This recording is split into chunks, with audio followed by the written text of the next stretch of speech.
Hey everyone, we are back. Let's talk a little bit about Red Crow though before we get there. So this time around, we will be taking you to Nagoya, Japan. It's a traditional mansion on top of a skyscraper. On the north side, you're going to be able to select a much more safe spawning location, while on the other side, on the south side, you're going to be going for a much more industrial themed area. It's going to be a high risk, high reward choice. So if you decide to spawn there for the first time ever, you're going to instantly be able to repel. So it's a pretty risky choice, but it's going to be interesting to see who uses it. An interesting other point in this map is the connector that ties the mansion with the restaurants, the two parts of the map. It's going to have a lot of open spaces versus what we usually have. We have medium to long range firefights that are going to be occurring. Lots of cover are in this map, and the indoors are highly destructible, so I'm sure the engagements are going to be explosive. So we have two new SAT operators straight from Japan. First off, let's focus on our defender, Aiko. He will be an objective defender. He comes equipped with his unique gadget, the Yokai drone. It's our first ever drone that will be available on defense. You can use it two ways, either as a support for your fellow roamers or as a trap. I'm sure you're going to see it in action at the during the demo after this short presentation, so it's going to be excited to see how it pans out. On the other side, we have Hibana. Hibana is a breacher attacker. She comes equipped with her unique gadget, the X-Kairos launcher. It fires breaching pellets from a distance. It allows her to create murder holes in the reinforced walls. She has multiple charges, so she's going to be able to stack them and detonate them simultaneously, making her really versatile. Finally, of course, we're going to have, as usual, a lot of general tweaks as well as improvements, such as caliber-based destruction, which we'll touch upon in our panel right after the live demo. And all of this will be coming to you on November 17th. So we're stoked to have you following us right now. Can't wait to have this new operation live. Our players are currently getting ready. So maybe we should have a short discussion with my fellow panelists as we wait for them to get ready.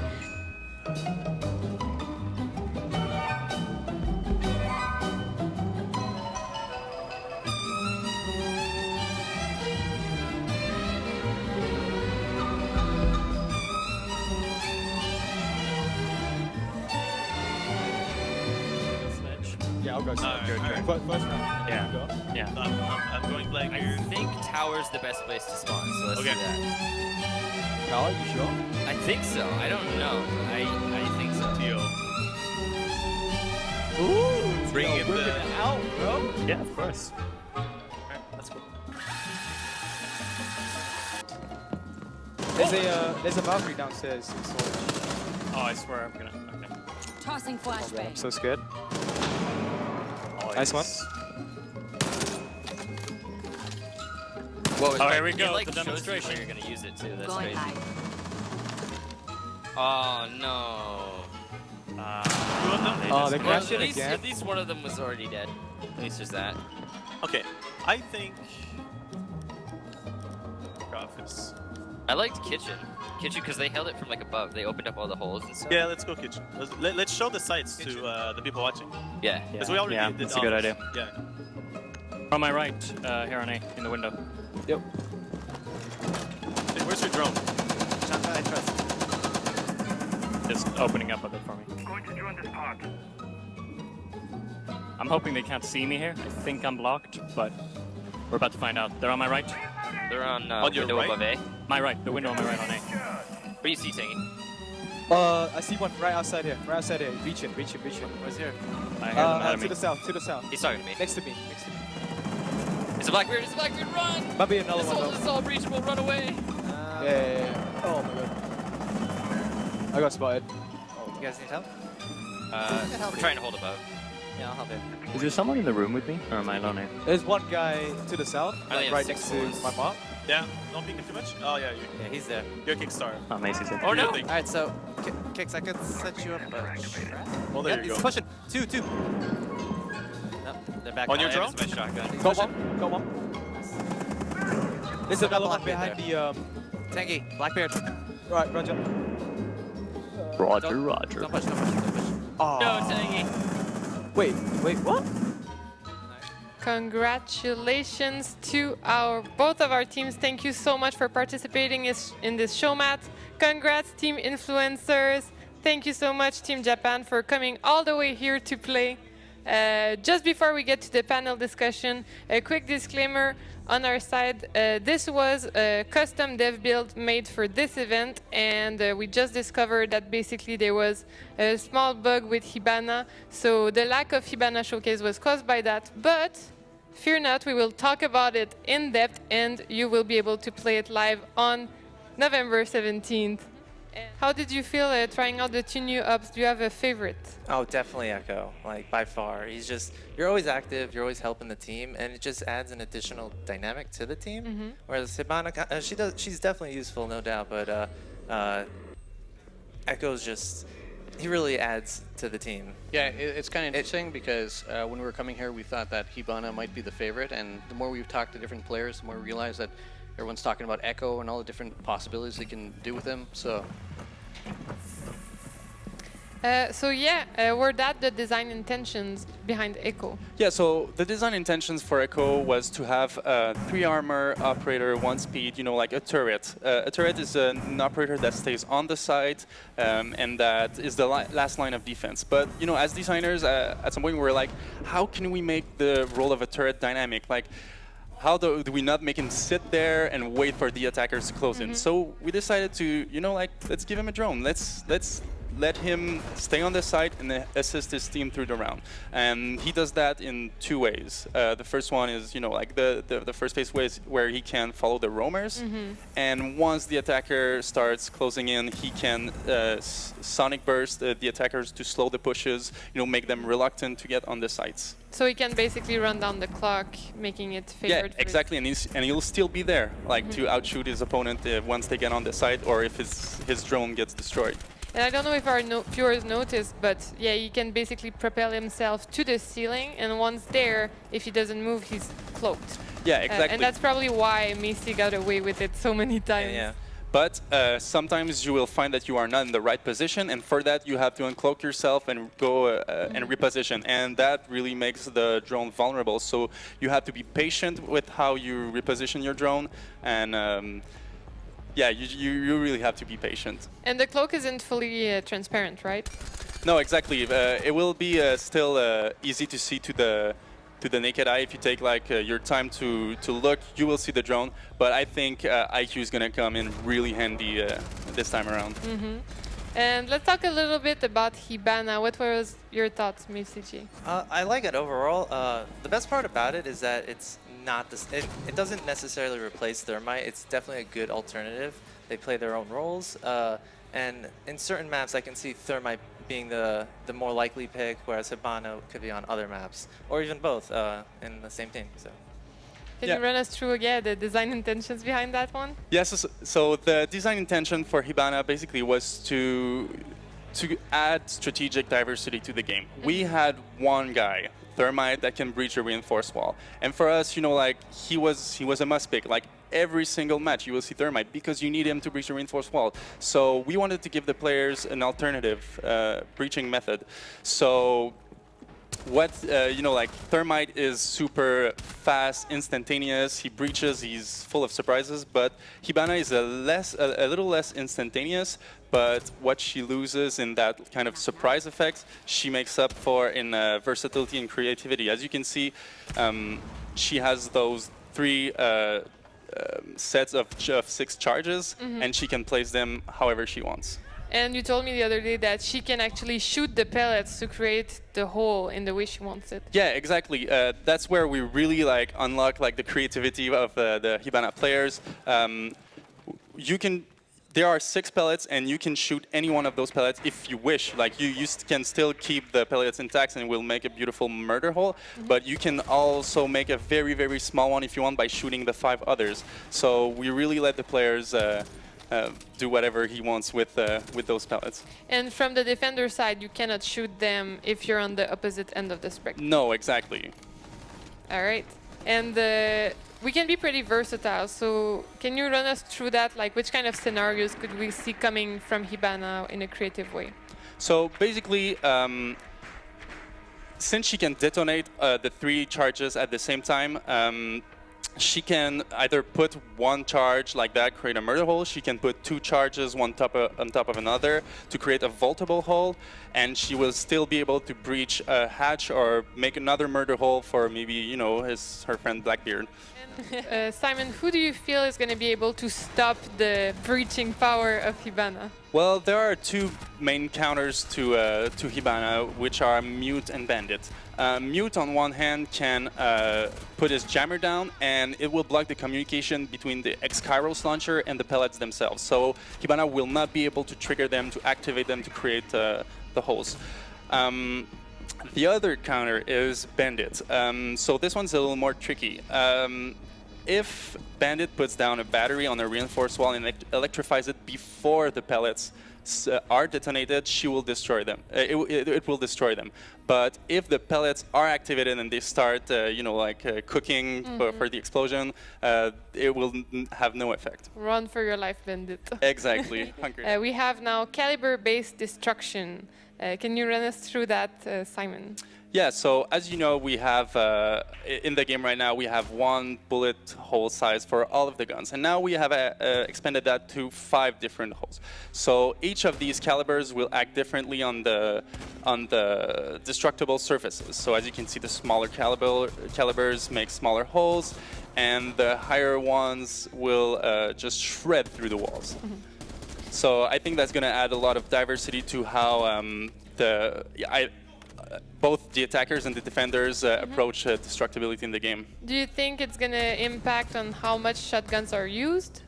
Yeah, I think so. You know, like right now we have a meta in the game where people will pick shotguns intentionally to create lines of holes. But as you can see now, the Deagle can have the same effect. So will we see a Valkyrie going with the MPX and creating the holes with the Deagle? I think it's going to really shake up the meta and how people really approach their and how they set up their defenses. Yeah, should be definitely interesting. Let's talk about also, we saw it a little bit during the demo. We're going to have as well some new customization options. Yesterday we've seen the elite skins. We saw them also today being used with the new world famous sledgehammer tentative of Doom this morning. So yeah, we're going to have new BDUs for our character besides the elite skins. As you can see on the screen right now, we have our new operator with his new BDU. It's the one that is going to come with the season pass. As you guys know, the season pass is ending. It's pretty much the last call. It's ending at the end of November. So if you want to get all the operators that you've seen being played today, all the post-launch operators, of course, and instantly unlock them, well, now is the time to get it because it is ending. The clock is ticking, my friend. And don't forget, you get a lot of goodies with that. And those BDUs that we just shown. Besides that, more details are going to be coming in the patch notes, so you might get some more small surprises that we didn't mention today. Show of Bartlett University being played for the very first time. And Miles, why don't you walk us through it? This is a map that's been highly anticipated by the players. And the reason why it was pushed back for so long is it was originally a single-player map that you found in Siege. It was like the 11th and final situation of the game. And because of that, it was heavily focused on single-player. And since then, we've decided to open it up, make it much more multiplayer, do a big overhaul, and add lots of things like lots of destruction, lots of covers, redesign a lot of the rooms, and so that's the direction we took. Nice, and as you were saying, this was a PvE map that has been transformed and redesigned for PvP. There were a few things in there, like a ladder, that wouldn't really make sense in PvP, right? That's right, the ladder's gone, all the smoke is gone, it's much more clean. And we've also changed a lot of the textures on the different floors. So tell us a little bit about those textures. What do you mean by changing them? Why did you have to change them? Well, since the original one, there was smoke everywhere. It had a very different aesthetic, so we had to change a lot of the textures. And we also had to make the different rooms more recognizable for PvP. And that's something that's really important. The players need to always know which room they're in. So right, there's a little bit of visual language, like we saw in Favelas, right, where there's you can spot out like green, red. That's right. Blue, yeah. So that's going to be really interesting. And now tell us a little bit about the destructibility. You had to increase and change some of the destructibility. Yeah, we added a lot more destruction. We also added a entrance from the rooftop, so now you can blow up the roof and go through. Nice. And it's also got a mezzanine. It's probably the biggest one we've seen so far in Siege. So a huge skylight, right? Yeah, huge skylight, yeah. Yeah, is it the biggest one? It's the biggest one so far, and nice. it's also the longest building we've had. So when you say that it's a long building, it means there's going to be a lot of really like long sight lines, right? That's right. And also there's 120 windows, half of which are pre-barricaded. And so that leaves players a lot of choice from which way they want to go in. So nice. You want to know what's coming, don't you? Well, we told you there would be a major announcement. So it is time to make a major announcement. Jen, we've had a good first year. Yes. We've had 3 incredible Pro League seasons. Yes. What is next competitively? We have many things to announce, but let me start with the first thing I have to say is that the next step for the Pro League is not going to be a regular season. It's going to be a special one. It will be called the 6th Invitational. We will be inviting the best teams to come out and play. There's a few happy players in the room right now. Yeah. Listen to that. You've only said the name. They don't even know what it is. You've only just told them what it looks like. It will be happening in Montreal. And if you guys didn't know, it's where the development team is. So expect a ton of devs to be there to attend the event. We're going to be seeing our pros come here to the studio. There's going to be some qualifiers for it. And it won't be just competition, of course. We will also be celebrating 1 year of Rainbow Six. And we will also be revealing a lot more stuff, even more than today. It's going to be a massive event. As you mentioned, a load of things taking part in that. When is it, Jen? Tell us all when it is. Yes, it's going to be happening from February 3rd to February 5th. So we're going to have 3 days of live stream and content for our viewers, and it's going to be the biggest prize money we've ever had. 3 days of competition, loads of announcements, loads of fun activities around Rainbow Six as well, all from the 3rd to the 5th of February in Montreal. Everybody wants to be there. Panky, let's talk about this competitively. How can people be there? Who can be there? Anyone can be there. Anyone can be there. It's going to be another global sign-up. It's going to be run, not exactly, but similarly to the Go4 setups that we had qualifying for the Pro Leagues. Anyone can go on, grab 5 friends, set up a team, and try and qualify. You'll be playing against some of these Pro League squads. You'll be playing up against these champions and seeing if you can be better, and if you qualify for it, you'll then be there at the Invitational. There'll be a couple of other special things, which I'm sure they will announce soon, but core thing to note is over the next 3 months before that February point, keep an eye open for the qualifiers, sign up, take part, and you too can be there. Yeah, starts in December, and it's going to be for Xbox and PC once again. There you go. Everybody can enter this, so do that. Early December, the announcement will be coming out, so make sure you follow everything we've got on Twitter to find out when that's going to be. The 6th Invitational, you do not want to miss it. There's going to be so much activity there, so much fun over 3 days, and you could be competing in it as well. If competitively, though, if you're more of a casual player or you enjoy watching the games, but you don't want to sort of compete at that really high international competitive level, we know there's an awesome community. We've been praising them all weekend here at the Rainbow Six Pro League. Such an awesome community supporting this game, and for ages now people have been asking, what's next? What's next? I want more, give me more. Yeah, so what else have we got? Because that's not all, indeed. Besides the 6th Invitational, what comes next? Well, the community has been asking, and we are there for you as you are here for us. So our wish is to keep supporting the game, so we're glad to announce another full year of post-launch content coming to Rainbow Six Siege. Listen to that. It's going down pretty well too. There's some guys here from UB as well as yourself, Jen, who look very pleased with what people think of your